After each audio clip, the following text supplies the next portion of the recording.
you gonna give us a still frame of this panel? Because I want this shot. Okay. This is some great people, man. Aberta de todo mundo. I'm gonna have to pan a little bit. Foto, o celular. Sorry, I'm gonna talk to my wife behind. Oh, sorry. I thought you were talking to me then. Sorry. It's not all about. That was good. Taking direction. You can do whatever. Just speak Portuguese. Hey, quick it up with your language, please. It just says linking. No device found. Okay. I'm number 1, by the way. This will be on Montana Grand 3. He held up 2 fingers. So I think he's learning. I like those white shoes, Chris. Chevy Chase over here? What kind of shoes are those? Those? No, I like These? Ours is yours. They're like the Herman 3s. I love them. It's my 3rd pair. It's the only thing I want to skate right now. Ours is yours. Yeah. Brian Herman, Dennis Miller, John Gilo's on the team, but this particular shoe they're making is like really solid. It's like kind of has that old vibe. Yeah. So some of my fans kids. Board field, so. Your kids. Your kids coming for our kids. That's probably what it feels like down there too. Humid, shitty. Talking about that. Yeah, we just did. Good on you. I said it this way. I didn't know if you had this side handled. Yeah, I know. That's why I didn't even bother asking. It's like fucking Andy's got it. But the real question is, do I know how to prove this out? Dude. It took me 2 days to send you an email. That's any indication of what my technical language is. Matt, you're going to lead us in, right? Just put it in the mail to me. That's, I was this close to snail mailing it. I wasn't. Sorry, I can't Here, I don't have time to do it. You did great. I was so proud when Dougie did a kickflip on the Lewistown side. Oh, but I tagged you in yeah, I loved it. So cool. Would you see him try to do the hippie jump? These are going to be important. It was exactly. I haven't seen it. Yeah, just I'm sorry to speak it, so that's only a Are we gonna get like a warning for top? Yeah, he Kind of. We can't get up. We are stuck in the show. Yeah, we're too nervous. Pass it around. I'll support.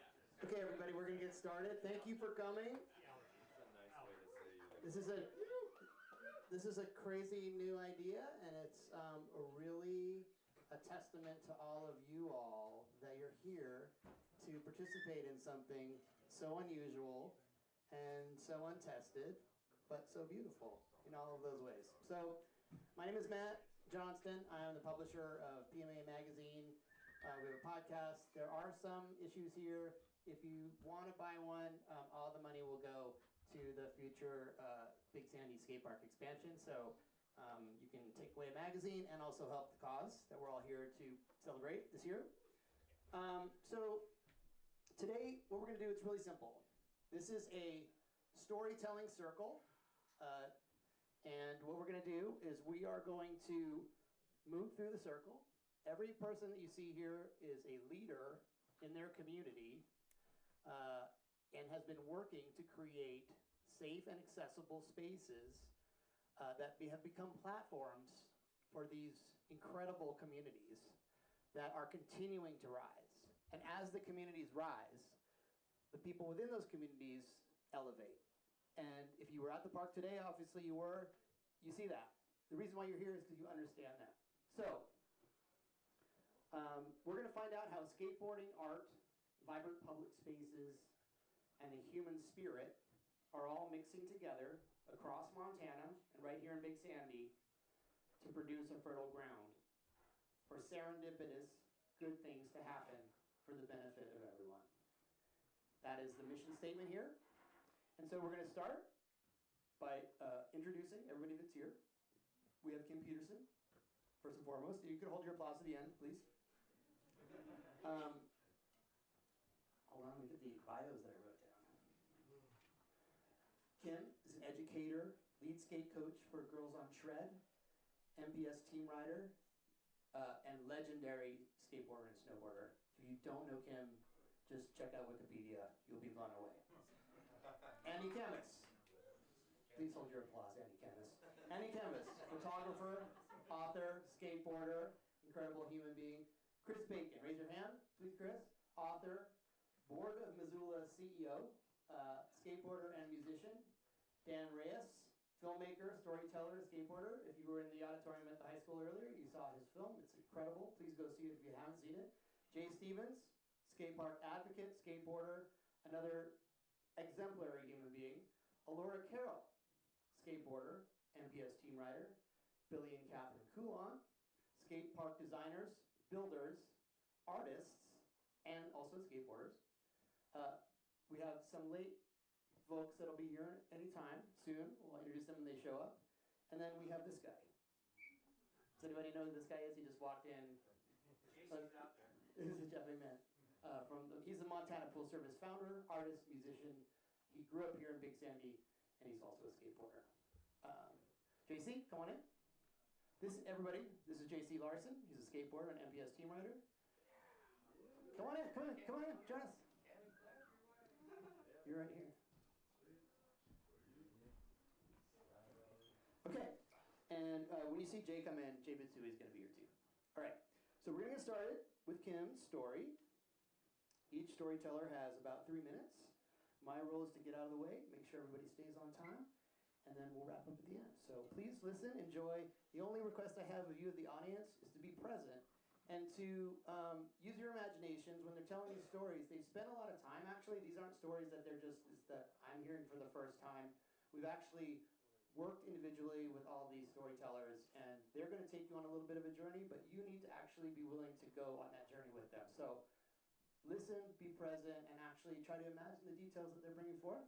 And Kim, take it away. Okay, so in 2018, I started making annual visits to Box Elder Skate Park to offer lessons, support, and free gear to the local kids through Girls on Shred. We partnered with MPS to help cover the distance and began to expand our reach.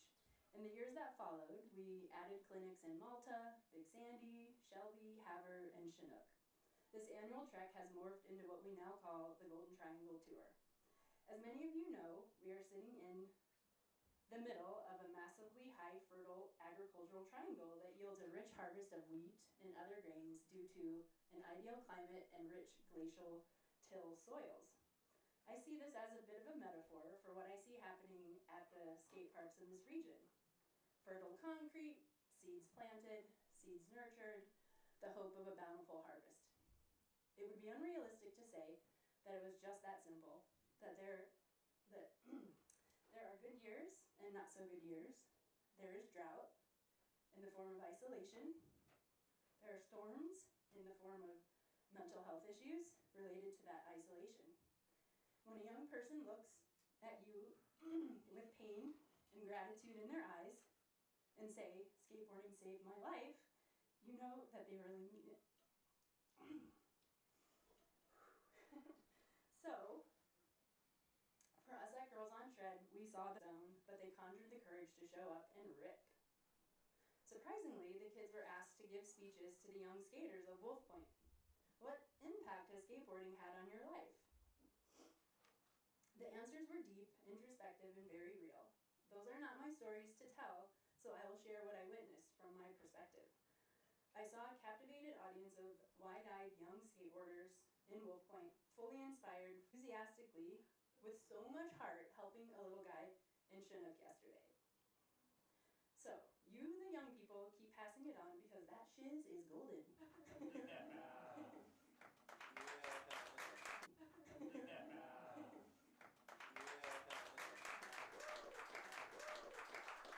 Right on, give that for Kim Peterson, everybody.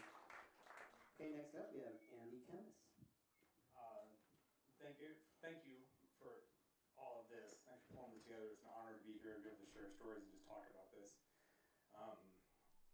Yeah, it's really hard to think about like just one story or to think about or to narrow everything that I'm feeling and experiencing down to one story. Skateboarding has been a part of my life since I was 10, and it's just getting better and better and better the more that it grows in the state. And when I had to think about one story, I was like, what am I going to do? How am I going to do this? Because every relationship that I've had since I was 10, and now that I'm getting a little bit older, it means so much. But there was one particular story that really hit me when Chris and I were working on our book, Grit to Grind, that came out last year. And that was the story of Terrence Lozo on the Flathead Reservation.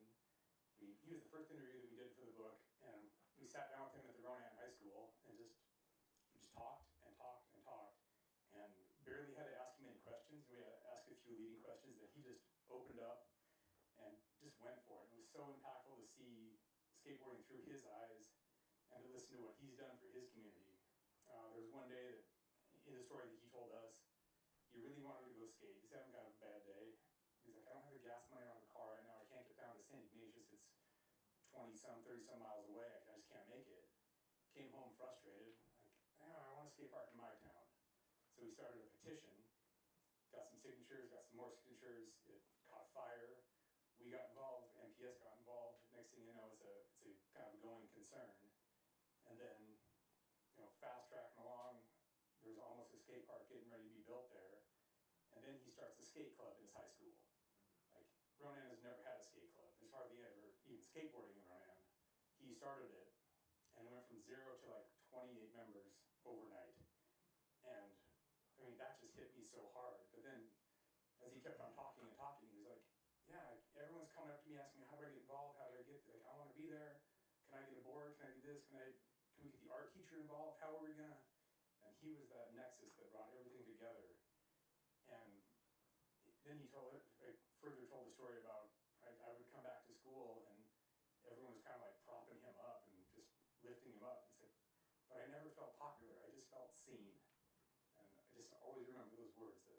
From everyone around us, if we just pay attention and we're willing to listen, those are two things you should write down as takeaways from this conversation. Next up is Chris Bacon, everybody. Hi. So I've worked at Board Missoula since 1993, and as you can imagine, I've had about 1.4 trillion interactions with people from all walks of life over the last 33 years. I met my wife through the shop. I've met all of my best friends through the shop, pretty much all of these people here, and more. And I've been lucky enough to have turned at least half of those 1.4 trillion interactions into meaningful relationships. Many of which that I believe not only benefit our Montana skate scene, but the larger skate scene in the US as well. So when I started seeing this 14-year-old kind of scruffy kid with basketball shorts and semi-long beautiful hair showing up to our Missoula skate spots, I started to take some notice. This was the early 2000s, and I think he started going to Elements, which was a competing shop at the time, and a few years before, I actually saw him at our shop. At Mobash, as Mobash was being built, this guy's Scabs that I was hearing about was showing up to help, and he just wouldn't leave and kept bugging all the guys, all the grindline guys. How do I do this? How do I help? And this kid was extremely into skateboarding, and he had a really vibrant, creative personality. He was into the cool old stuff too, which was really fun for me, and up on himself or his community. I've seen him go down skating super hard so many times. Seen him get some concussions that had us really worried, and he just never stops. He works so hard on his skateboarding, and he's helped use that fire to ignite it in others. I think his catchphrase to Ripper's close to putting down a trick right now when we're skating is land or slam. I've also seen him go from the ergo mayor of Shitty City to what I'll say is his new title now, which is ambassador of Awesome Town. I've seen this guy lift himself up and out of the quagmire of too much partying, a place I know all too well myself. In doing this, he's helped show others what's possible, lead by example, and has become an immensely positive influence within our skate community. Through all of his own personal battles, injuries, and all that other crap that life throws at all of us, he's always wanted to better himself and his community and friends. to help provide that sense of community that we all desperately need. He's become an accomplished skate park builder over the years, helping build parks and working on DIY spots across Montana, the Northwest, and many other spots across the U.S. too. He babysat both my kids, and now my oldest Felix, who's one of Ray's great friends, is working with Dreamland and Ennis, building their first skate park. Every time he leaves, we're all a little bit sad because he's become our team leader for so many skaters in our area. I mean, he's the guy scheduling the next pour in the DIY. He's the guy that keeps bugging you to film. He's the guy who skates his face off and gets you so stoked. He's the guy who sticks with the crazy idea until it's been manifested. And, you know, he's the handyman with a plan. So I think Raymond's the kind of skater that sees skateboarding from the ground up and realizes the potential that all of us have within us to become a foundational part of something larger. Ray has used his talents to provide the next few generations of skateboarders and skate supporters with not only the physical concrete means to express themselves and grow, but also with the relationship and self-care skills that are also so important in creating lasting community. He does it all with honest purity that just draws you in like those deep blue eyes, wildly excited blue eyes. He drops in, he goes fast, he's creative, he gets the job done, and he makes it all look pretty magical along the way. So thanks, Ray, for keeping the dream alive and helping to build our future without losing our past. Thanks, Chris. Next up, Dan Reyes. Hi, thank you very much for the opportunity to be here talking. It's just a blessing to share a room with all those dudes and all the stories. Thank you. And I have been working in a documentary about this scene here for 12 years. I've been fortunate enough to do that. And during that course of time, I've seen a bunch of stories that touch my heart, for sure. Kids like JC and Jay, a lot of other kids that I got to meet, and Ray, that caught my attention since the first time I saw him skating and being rad, dude. Just like, wow, that's incredible. But one thing that I want to point out is about the people that are not skateboarders, that got their lives changed by skateboarding, by the skateboarding scene. And I'd like to point out people like Raymond Smith in Stevensville. He's not a skater, and he's like, he made a lot of efforts to get the Stevensville skate park done with his community. And when I interviewed him for the Montana Grand documentary, I could feel his energy, the frequency of his heart, about how deep that meant to him, how that made him change his perspective of life, really, and gave him a whole new horizon to look up to. The energy of the kids, the energy of skateboarding itself just gave him a whole new chapter in his life. I could tell that just by talking to him. And I know that up until today, I talked to him today, and he's been visiting new skate parks around. He's not very good about his health right now. He has been a little bit low, but he's been going to skate parks to freshen up. So even now, after building this park and doing that, what keeps him up is going to the new parks and see the energy around, and he happened a lot in other parks in the region. So for me, see how skateboarding is so powerful to reach people that are not skateboarders, it's really meaningful. And I also, Christine Irby, which is a great example here. Everyone knows her, what she's done in Folsom skate park, in St. Ignatius skate park.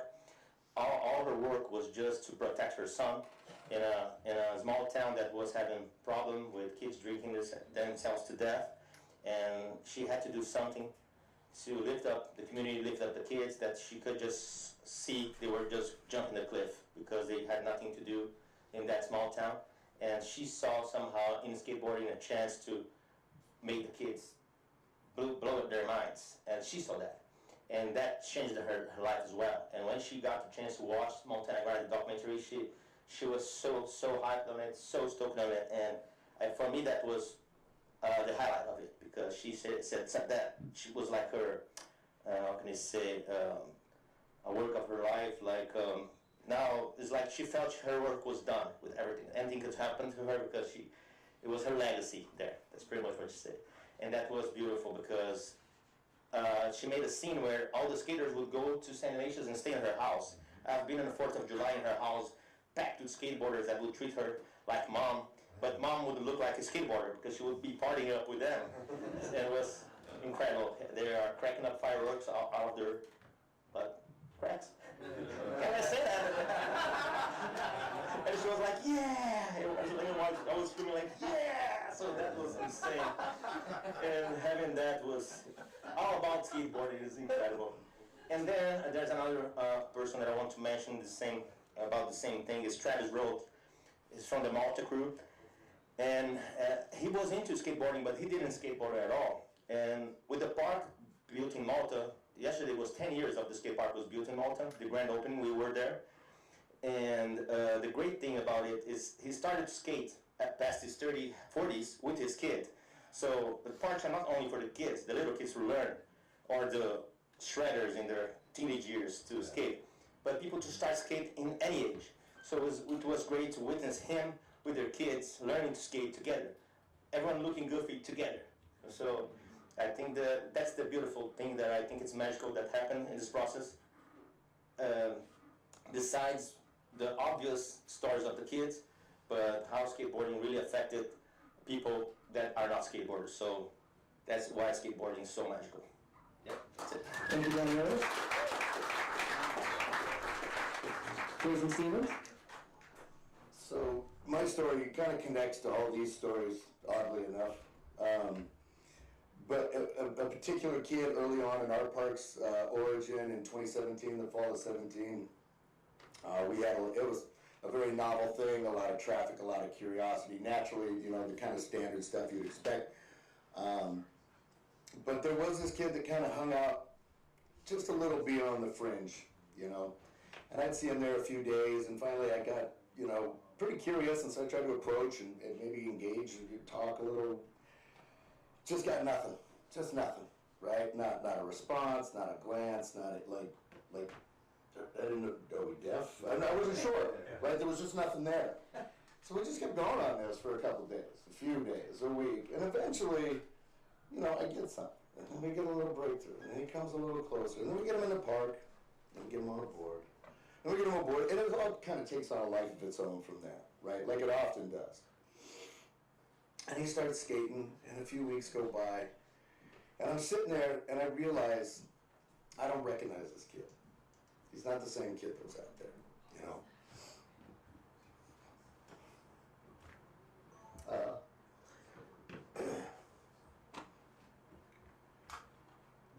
To witness somebody completely redirect their life, you know, as a result of having this available, is pretty powerful. And I think small town skate parks should get a lot of credit for that.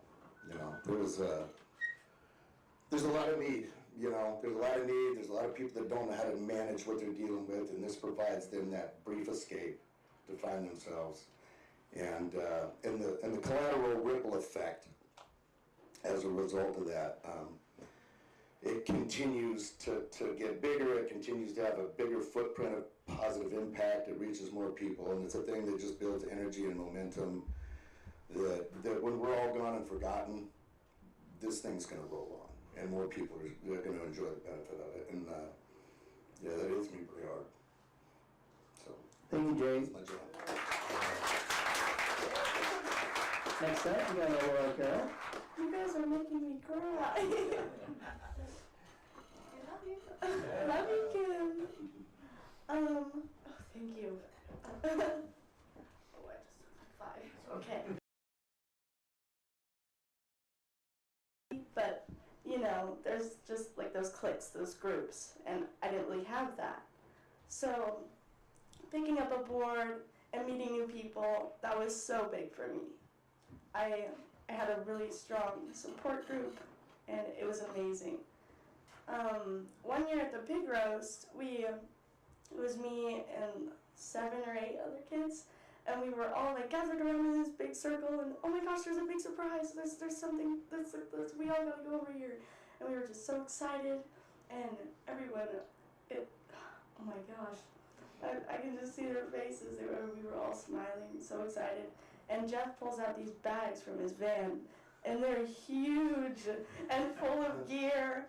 And it was for a trip that we got to go on to Woodward, and oh my gosh, just to be seen by all these people and to know that there's a group supporting you no matter, oh my gosh, no matter what you're doing. If you're just dropping in for the first time, they're there for you.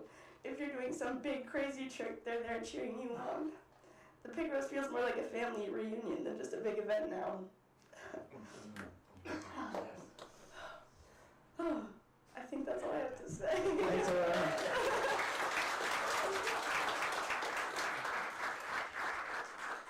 Next up, now, are you guys telling the story together, or are you okay, so this is Billy and Catherine.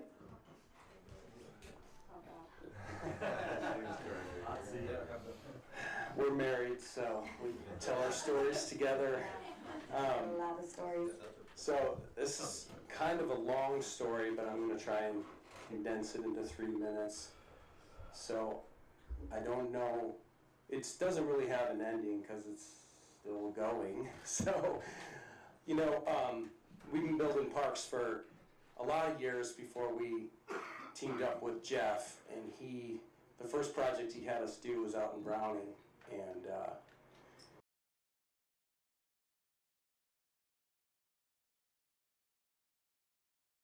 do, you know, what we wanted, and we were a pretty young company at that time. We had to do whatever we had to do to keep projects going, so we had to build a lot of other people's designs, and we didn't really feel like we got to do our best work, and we didn't get to do what was, you know, the crazier things in our minds and our ideas. What you want to do with the money, you can do it, build a street course or something. So I was like, okay, well, now it's time to build a pump bump park, and there's a whole long story behind that, but yeah, so we built the pump bump park, and we loved it. It rode so good. Jeff and his friends liked it. The bowl skated super good. And then this thing happened where Jeff passed out some boards to the kids there, and you know, the whole time we worked there wasn't much like skaters coming by. There wasn't a skate shop in town. There wasn't like there wasn't a skate culture like I was used to there. And you know, the boards got passed out, and then it was like Thanksgiving time, so it was cold. And then the kids started trickling out there once the fence was down, and we were still there for a few days after that, packing up our stuff. And I saw the kids, you know, get on these boards, and they didn't even have to push. They just kind of rolled down some gentle inclines, because around the outside of the park, we purposely kind of made it really easy and no spot where you had to like roll in on anything. And the kids, they're showing up in like sandals, cowboy boots, like like I said, they couldn't even push, but they stood on the board and were able to roll, and then all of a sudden they rolled up and over a bump, and then roll a little bit more, up and over another bump. And within a half hour, they're making around the entire park. And then by the next day, they were kind of moving towards the center of the park. And it like clicked with me all of a sudden that like, before it was so important to build a park that a pro would come there and just blast, and oh man, we just nailed it. That's so good. That's you know, that's what we came here to do, build it so people could rip it. But then when I seen a kid that just had no idea about skating at all, and not even just one kid, a lot of kids, be able to just ride instantly, and they're hooked and they're not leaving, you know, that all of a sudden became like, man, that's what I'm after actually. That was like the best feeling ever. And then we came back in the spring, and man, I mean, it's Browning, it's cold. Like, you didn't think these people would be skating over the winter, but man, they were skating. We came back, there was a lot of kids, and they were ripping. They were ripping. They were like not skating like I've seen other people skate. Like, they're just rolling in everywhere. And just, they didn't use the skate terms either. Like, they didn't even call it skating, they called it driving. They're like, oh yeah, look, he's real good at driving. You know, like, and it was just so amazing to see a totally different type of skating, like, come out of that. And it was like breaking evolution or something. It like reminded me of like some Galapagos Island stuff. Like this wasn't supposed to happen like this. Like, and then it just continued. Every year we come back, these guys are getting crazier and crazier, ripping harder and harder. And then it wasn't just the Browning Park. It's like every park after that. Like there's just a group of kids there, and you know, that's kind of what shaped the parks. That's why the parks look the way that they look, because we're, you know, that just seeing that beginning user get in there and just be totally addicted to being there. You know, it's like, yeah, I mean, like I said, there's no end to my story because the story is still going. You know, like, yeah, jump in there. Oh, I just remember us finishing the park and then going back in the spring. I actually had gone to Stevensville to meet with Ray, and then I drove up to Browning, and I just sat there and watched the kids skate, and my mind was blown. It was like sunset, it was gorgeous. I couldn't believe how the kids were skating. It was like we had hoped that it would work that way, and I was like, oh, it worked. It worked. These kids are just ripping around, having the greatest time. And they've just taken to this park so well, and it was like, it was just such an amazing thing to see. And they were all together having a great time. Dogs everywhere, no parents, you know, it's like the 80s, no helmets, you know, like, it was fantastic. Yeah, and yeah, it was just, that park was a really moving experience. And I mean, still to this day, it's like, the rural towns, it's so amazing to just be able to get the parks there and get that there. Like, what Jeff's doing, like, you know, like I said, it's breaking evolution. It wasn't supposed to happen. But now it's happening, and, like, look at all these people here, like, and everybody coming to Montana to do these trips and ride these parks and do the best riding here and take advantage of that easy line on the outside that kind of brings you towards the inside. I mean, I see it in places like, there'll be a baseball, you know, field next door, and the kid's got little league practice, and he sees his buddy over at the park, and he's like, oh, I'm gonna go check my friend out. Then he jumps on his friend's board, he's got cleats on. You know, hour goes by, the kid's still there, skating with cleats. Parents come by, hey, you missed the game. You know, it's like, yeah, you know, we're just recruiting more on, you know, for the skate park. Great. Really, Catherine. Everybody skate park. Next up, JC. Can they see you? Can you guys see JC over here? Yeah. Okay. You ready, man? Yeah, I'm ready. So yeah, skateboarding. I'm so grateful for that. And your story. It hit. Those kids. Yeah, that story hit. And yeah, it's amazing what like skateboarding done for me, you know. So all these opportunities that like this sport gave me, I would have never thought it did, you know. I got to travel all over the place, meet all these people, like connect with all these new people from like all over the world, and like skateboarding, like I don't even know, I wasn't really prepared for this, but I'm really grateful for skateboarding and Jeff and Billy. JC, can you think of an example of something that like you can describe for us before the skate park was built? It could be a person, or it could be something in your life, it could be something inside of you before the skate park was built, and then describe it now and have it and illustrate for us how that is different. Yeah, so like before the skate park back home, yeah, we were just these little res kids, you know, like riding these horses and getting chased by these dogs on bikes, you know. Yeah, the skate park came around. I didn't even know what a skate park was. I went out there when they took the gates away from the park, and I remember too, it was rainy that day. I went down the most mellowest little hump that we have there, and I wrecked pretty bad, and I'm like, alright, I want nothing to do with skateboarding, you know? But the next day, I was right back out there, and I don't know what happened, it just like, it stuck, and I just like fell in love with it. And yeah, it just means a lot to me.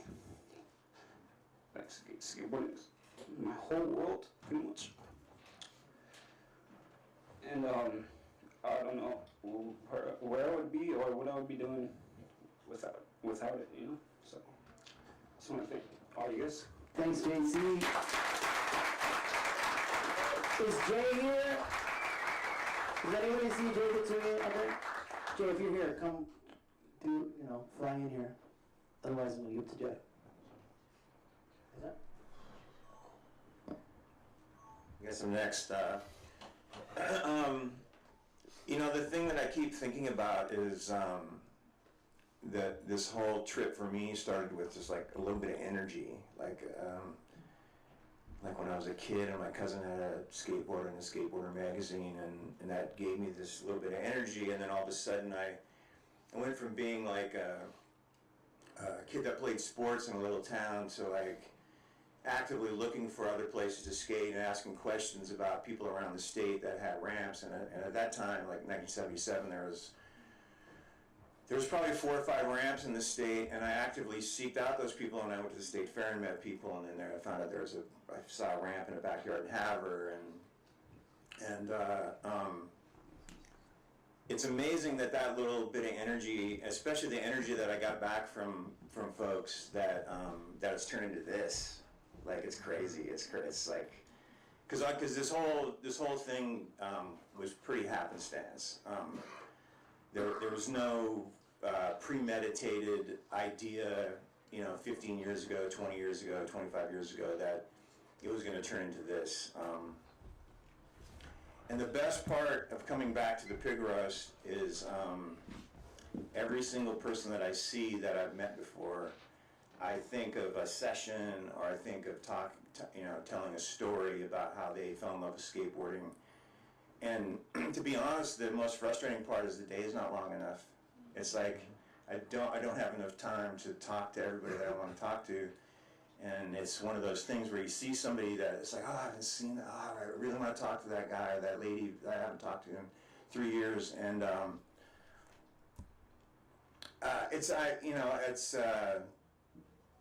it's just it's a crazy thing that this has turned into, because like I said, it wasn't planned. It wasn't planned that we were gonna be involved with 30-some skate parks in the state, and that there's 7 or 8 more penciled in for the next couple of years, and I couldn't be more grateful. I feel like I have so many friends that I still don't know that well and that I want to get to know better, and thanks for the energy, because the whole thing is getting some positive energy back from somebody, and then just having that run through your body and passing it on to the next person. And all these stories today, like I have my own visuals for all these stories, and it's just such a fucking rad thing. This is so cool. Every story I felt like I wanted to change my story when Kim started talking, and then when Andy and Chris started, I wanted to tell a story about Ray, and then and then I wanted to tell a story about Alora and Kyler, and then those early days in the Browning skate park. When we went back that spring, man, I showed up unannounced, and there was 50 kids ripping around the park, and kids in cowboy boots, and I was like, wow, like beyond my wildest dreams, like this big chance that we took, because that was a park that we sort of I put all the chips on the table for that one, thinking like, let's just go big on this one and see what happens. And building that park was the thing that sort of made me decide that, okay, that's what I'm doing. That's where we're headed on this thing. We're going to go to all the small towns, and we're going to talk people into building skate parks, and that's 30 parks later, here we are. So thank you. Thanks to everybody for coming. It means so much. Coming to Big Sandy, building a skate park in Big Sandy, and having a pig roast started off almost as a dare and as a challenge to people, to get people to come all the fucking way up here, because it's the hardest place in the world to get to. And I thought, if I can get like a couple of my professional dudes from California out here, man, like, yeah, that would be something, And the first year we had 30, 40 people here, the next year turned into 60 people, the next year turned into 80 people, and then all of a sudden it was 100 plus. And now there's a couple hundred people here, 150 people here, whatever it is. And there's the sort of devilish part of me is so happy that like everybody came up here, you know, to the middle of nowhere, and that everybody has a good time, and that there's an art gallery show, and there's some punk rock bands, and my friend Mike Moraski, who I grew up skateboarding against in contest, is playing with his band Steel Pole Bathtub next door. And Dale was also, I skated against Dale. My Missoula friends I'm in a punk rock band with, they're here. They were all skateboarders at one time or another. So it's just like, it's the coolest, like if you could have asked me 30 years ago, what's the coolest, you know, most out there idea, this would have been it. So, thank you. I'm going to turn it over to Jay right now, because Jay was late, he was in his tent. Jeff Amen, everybody. Thank you, Jeff. Hey, Jay, one more story. Hey, sorry for being late, guys. I was trying my best to get here, but some things popped up. I'm sorry about that, guys. I appreciate you guys being here and waiting for me. I don't know where to really start, but I know for sure, for like skating-wise, like if it wasn't for Jeff, I wouldn't have met the people I met, and it's crazy because I've met so many new young skaters with these parks popping up everywhere, and I've seen how much it changed their lives, and see how motivated they are to just get on board and have a good time. And turn into something that I love and I chase everything, and I'm so thankful for that, like more than anything. Did not know skating was a thing until Jeff built the park in Browning, and it just changed my life for sure. And I was just skating the post office in East Glacier. There's nothing in East Glacier but dirt roads. So like I found about this park, and the opening day I went there, and I wasn't the greatest skater for sure. Like I was learning, still learning to this day. It's the reason why I love this sport. I mean, art, whatever you want to call it, but it's definitely more of an art because everyone got their own style on the board, and you can see it, and it's just like you can ride off that energy and like continue to like push each other, and it's like, I don't want to explain it, just it's energy at the park when you're skating with everyone, everyone's throwing down, just motivates you to be better on the board, and I just love that. And Jeff has opened my eyes up to like the scenery in Washington and everything, and I've done some trips with like my homies to Idaho, met some great people, and it's crazy how big this big Sandy event you put on has grown since I've started, and I don't know, it's just, I can't be more thankful for anything else, honestly. Thank you, Jay. Thank you. Okay, so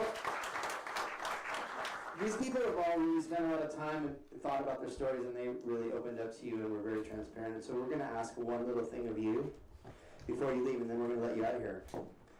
So whether you're comfortable or not, just if you're not comfortable closing your eyes, that's okay. You can leave your eyes open and look at all the other people closing in their eyes. Okay. Well, what I want you to do is I want you just to close your eyes for a second. And now I want you to just, you've been listening, imagine and visualize.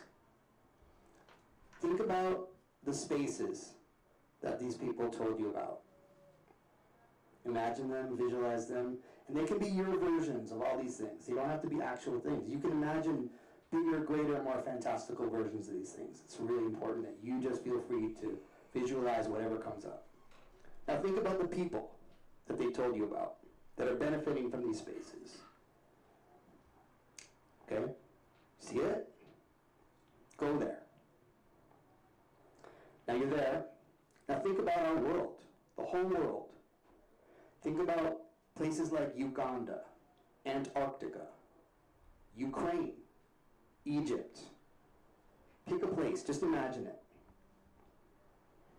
Now, imagine that place, or anywhere in the world, or the whole world, where everyone, everywhere, had a place, a space, a platform, like the skate parks that we're talking about, that are ripe fields to grow expression, movement, growth, a place to be seen, a place to be heard, a place to be yourself.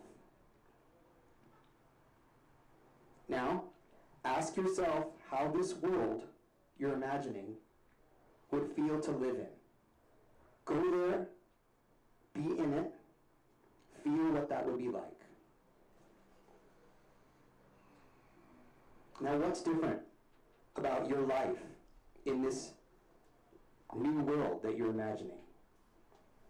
What's different about your daily, having the gallery here, or films, or records?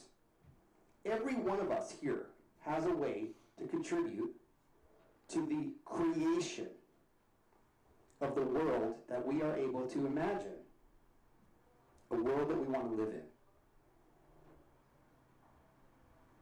Now open your eyes, go do it. Thank you for coming. Thank you for coming.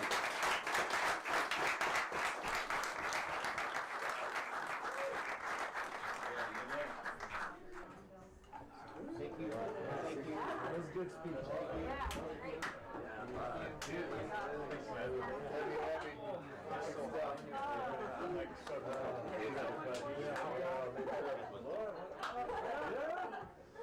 Yes, you did it. We're getting there.